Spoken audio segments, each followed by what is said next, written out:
Hey, Forge fans, Anthony Urciuoli with you. This is Focus on Forge, however or wherever you may be watching and or listening. Right now, I'm outside Tim Hortons Field in Hamilton, Ontario. We're going to hear from Forge FC midfielder Aboubacar Sissoko because our focus isn't necessarily going to be what's happening on the pitch, but off of it.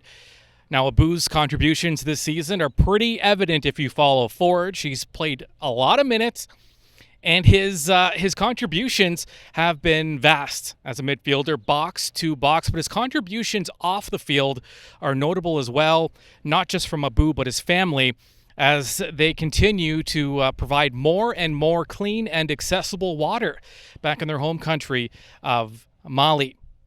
We're going to hear from Abou Sissoko. We're also going to hear from head coach and technical director Bobby Smyrniotis. But first, let's check in with Sissoko and the Macine Foundation. You know, it's been a good year for you on the field. You've played a lot of minutes, a lot of contributions to the club, but there's a lot happening off the field as well. Tell us about the initiative with accessible water. Honestly, things like I'm from Mali, so there is a lot of poor part in Mali and stuff. So I took this initiative to start my association. Honestly, my association I created 2 years ago when I lost my mom. But before that, I tried to try to help people as my parents did. So yeah, it's getting bigger every year. So I'm gonna keep doing it. Okay, and it's the Macine Foundation. Macine Foundation. Am I pronouncing it correctly? Yeah. And so talk about it, the technical part of it. I mean, you're literally drilling water wells, right? Yeah. I already did 2 by myself, and the other one came from my siblings and their wife. So I'm gonna keep doing it every year, every year or every 2 years. So yeah, So how many people are impacted by this? Honestly, it's always a small community. It's gonna be impacted one. So it's gonna be for example, 50 to 100 person. And those are people who just didn't have access to clean water. They have access to clean water, but the things they have to maybe walk some kilometers to go get the water. So it's gonna be easier for them to have them at home or not far. So you moved to Canada when you were 10 or 11? Yeah, 10. To Montreal? Yeah. Do you remember your time living in Africa? Of course, because it's part of me. It's part of me. At home, I speak my country's dialect. So yeah, I'm from Mali, 100% Malian. So yeah, both parents were Malian. So yeah. Did you experience any of those challenges with water? Honestly, no, because I came from a good family, and I'm lucky because when you're born there, some people, it's when you're lucky, you go for. So I try to give back to people who are not lucky. So yeah. And it's something we take for granted. Exactly. We just turn on a tap and we have water. We let it run. We waste it. If anything. We waste it, but it's something for me. It's important to have, and yeah. Does that humble you at all when you face challenges, even in soccer and just in life in general? Does it humble you to think that there are other people that might be suffering more or have different challenges than you? Of course, because honestly now, for me, I think we're doing the best job in the world because when for 100%, there is 1 person or 2 person who can make it pro. So we are lucky. So I took it that's why I'm always happy. I try to to enjoy every moment on the pitch, and yeah. So Mali has, I think, around 22 million people living in Mali. Yeah. So the issues with the water is a lot of the rural, outside of kind of the major cities that are affected by this the most. Yeah. It's always on the outside of the big city. So that's where I'm looking. I'm trying to do some stuff there. Yeah. Okay. How can we help? How can the fans help? Honestly, for now, I'm good with it.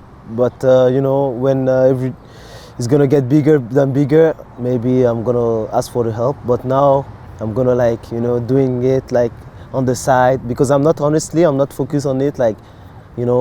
100. Your family's more involved in it now. Exactly. Because you're here playing. I mean, yeah, I'm here playing. So after the season, I'm gonna like think more about it and what I'm gonna add on it. Maybe I'm gonna like do like food stuff after, you know. Yeah. Now it's water and stuff, but Yeah. I'm gonna do food and maybe clothes and, you know. Yeah, and you always come across, you're a happy guy, you're always Of smiling. course. So is it hard then to balance when you think about some of the things that are happening back home? Does it affect you at all now, emotionally? Honestly, no. Emotionally, I'm honestly, and now I'm good. Yeah.